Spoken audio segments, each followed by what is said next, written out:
हर हर महादेव। ओम नमः शिवाय। दोस्तों, आप सभी को मंगल प्रदोष व्रत की हार्दिक शुभकामनाएं।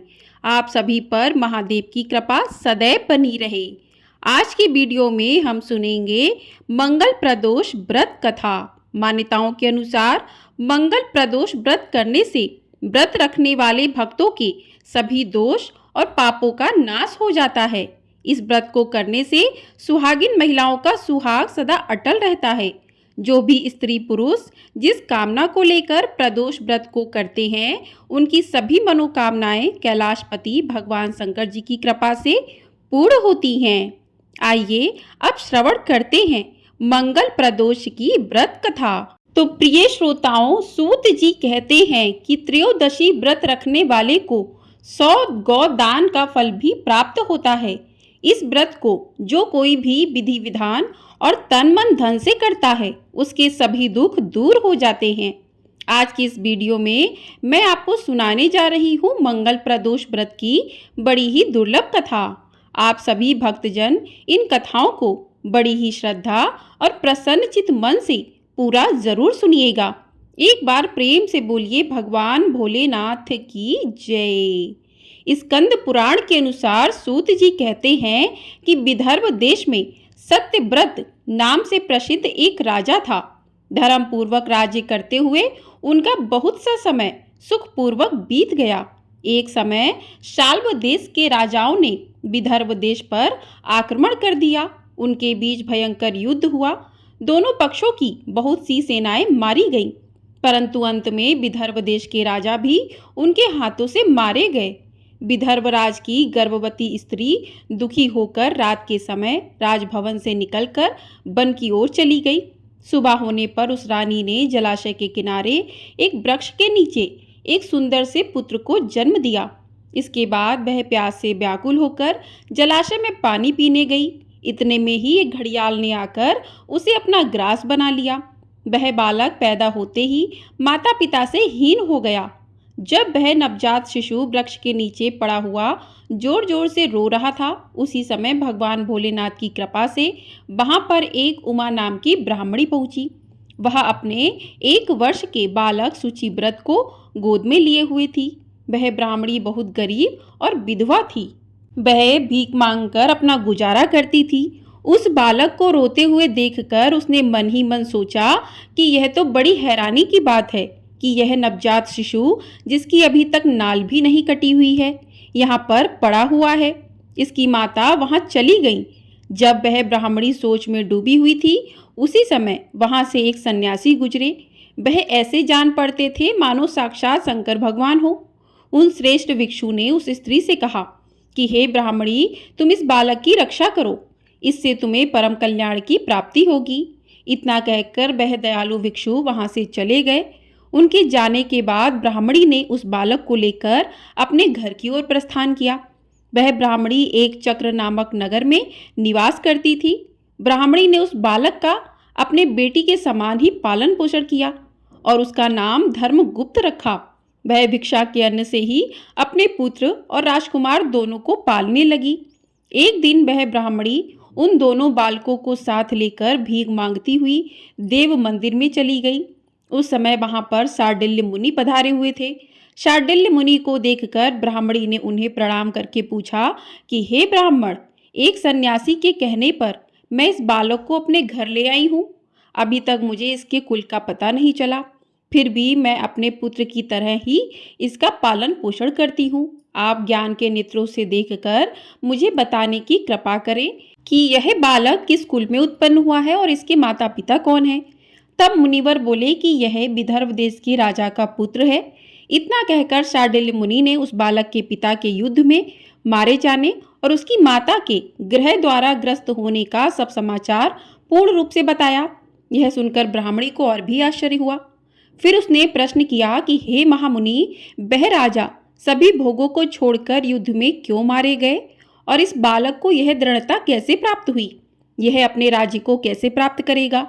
यह तो मेरे पुत्र की तरह भिक्षा के अन्न से ही जीवन निर्वाह करता है। इसकी दरिद्रता के निवारण का क्या उपाय है?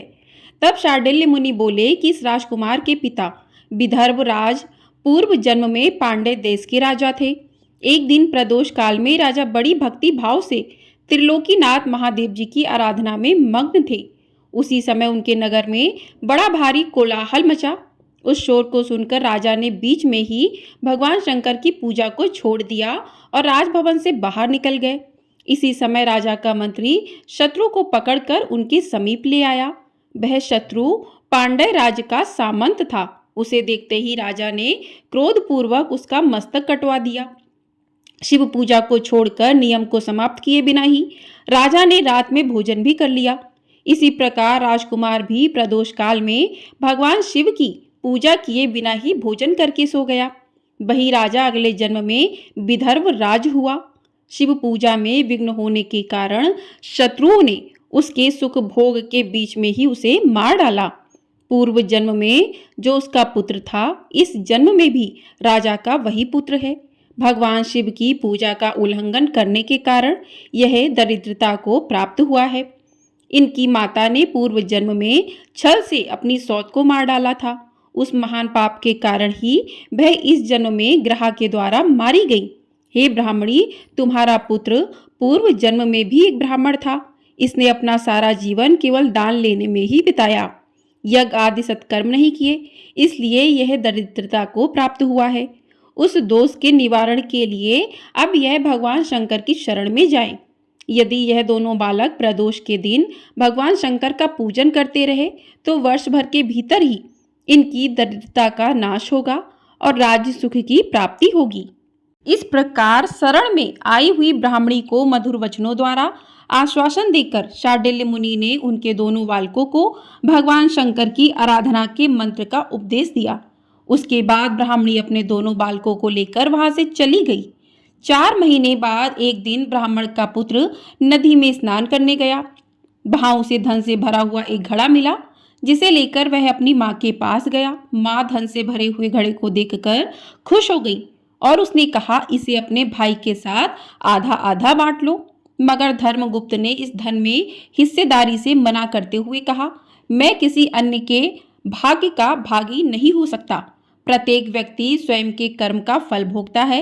इस प्रकार प्रसन्नतापूर्वक भगवान शंकर की पूजा करते हुए उन दोनों कुमारों का 1 वर्ष व्यतीत हो गया। एक दिन ब्राह्मण का पुत्र और राजकुमार वन में ब्रह्मचर्य करते गए। मार्ग में उन्होंने देखा कि अनेक गंधर्व कन्याएं आपस में खेल रही थीं। ब्राह्मण कुमार वहीं पर रुक गया और राजकुमार से बोला, हमें इससे आगे नहीं जाना चाहिए। यह गंधर्व कन्याएं हैं, किसी को भी अपनी ओर आकर्षित कर लेती हैं। मगर राजकुमार निडर होकर आगे बढ़ता गया। जब मुख्य गंधर्व कन्या ने राजकुमार धर्मगुप्त को देखा तो वह उसके प्रति आकर्षित हो गई। उसने अपनी सभी सखियों को फूल चुनने के लिए भेज दिया और राजकुमार के पास आने की प्रतीक्षा करने लगी। उसे अकेला देखकर राजकुमार उसके पास गया और उससे बातचीत शुरू की। उसने बताया कि मैं विदर्भ देश का राजकुमार हूँ, मेरे माता पिता भी संसार में नहीं हैं और क्षत्रियों ने हमारे राज्य पर कब्जा कर लिया है। तब कन्या ने अपना परिचय देते हुए कहा कि मैं विदर्भ नामक गंधर्व की पुत्री हूँ, मेरा नाम अंशुम है और मैं गायन में प्रवीण हूँ। उसने यह भी कहा कि मैं आपसे विवाह करना चाहती हूँ। इतना कहकर उसने अपनी मोतियों की माला निकालकर राजकुमार को पहना दी। तब राजकुमार ने पूछा कि तुम राजपाट गवा चुके राजकुमार के साथ कैसे रह पाओगी और अपने माता पिता की अनुमति के बिना तुम मेरे साथ कैसे आ सकती हो। इस पर अंशुम ने बोला, चाहे जो हो जाए मैं वही करूंगी जो मैं चाहती हूँ। तुम 2 दिन बाद प्रातःकाल यहाँ आकर मुझसे मिलना। इतना कहकर वह वहां से चली गई। राजकुमार ने वापस आकर ब्राह्मणी और उसके पुत्र को सारी बातें बताईं। वे दोनों बहुत खुश हुए। 2 दिन बाद राजकुमार पुनः उसी वन में गया। उसने देखा कि अंशुम अपने पिता के साथ उसकी प्रतीक्षा कर रही है। तब गंधर्वराज ने राजकुमार से कहा कि मैं कैलाशपुरी गया था।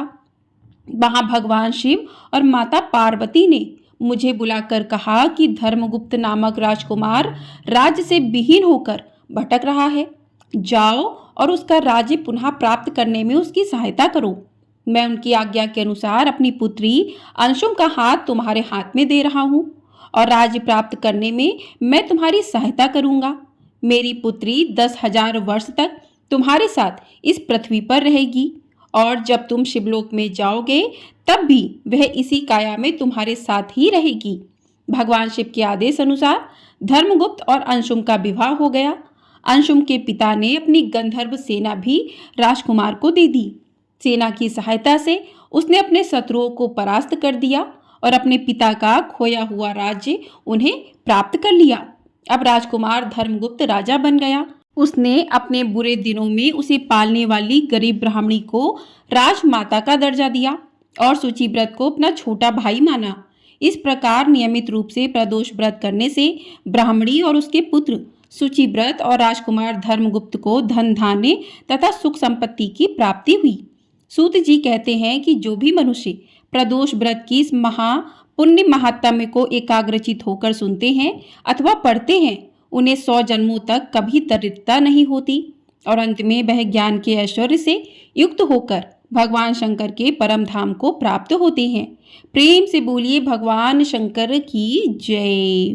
प्रेम से बोलिए माता पार्वती की जय।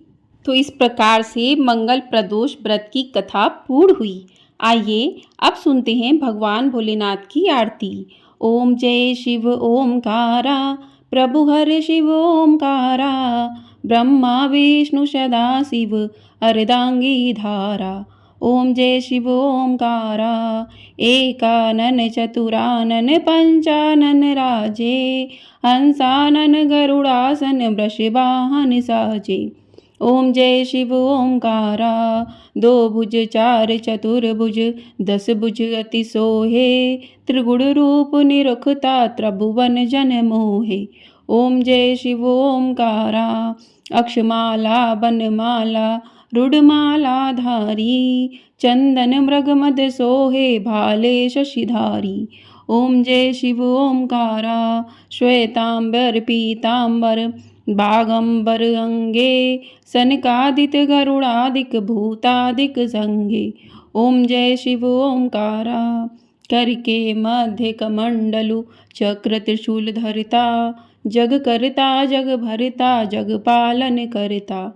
ओम जय शिव ओमकारा, ब्रह्मा विष्णु सदा शिव जानत अविवेका, प्रणवाक्षर के मध्य ये तीनों एका।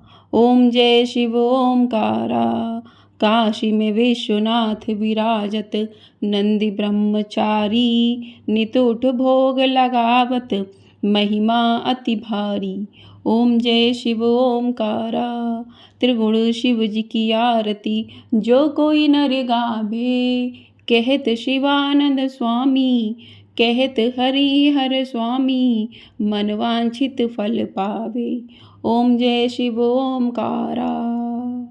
प्रेम से बोलिए भगवान भोलेनाथ की जय, माता पार्वती की जय। तो इस प्रकार से मंगल प्रदोष व्रत की कथा साथ ही भगवान भोलेनाथ की आरती पूर्ण हुई। आपको ये वीडियो पसंद आई हो, वीडियो को लाइक कर दीजिएगा। चैनल पर नए हैं तो चैनल को सब्सक्राइब कर लीजिएगा। आपको हमारे चैनल पर पूर्णिमा कब की है, पूर्णिमा की कथा, भगवान श्री सत्यनारायण की कथा भी सुनाई जाएगी। तो आप लोगों ने चैनल को सब्सक्राइब नहीं किया है तो चैनल को सब्सक्राइब कर लीजिएगा। होली कब की है ये वीडियो आपको हमारे चैनल पर मिल जाएगी और होलिका दहन किस समय किया जाएगा, शुभ मुहूर्त क्या है, ये सभी जानकारी आपको हमारी वीडियो में मिलेगी। तो आप लोग चैनल को सब्सक्राइब करके वीडियोस को देख सकते हैं और ढेर सारा प्यार ज़रूर दीजिएगा। आप लोगों को ये वीडियो पसंद आई हो तो कमेंट बॉक्स में हर हर महादेव ज़रूर लिखिएगा, हर हर महादेव।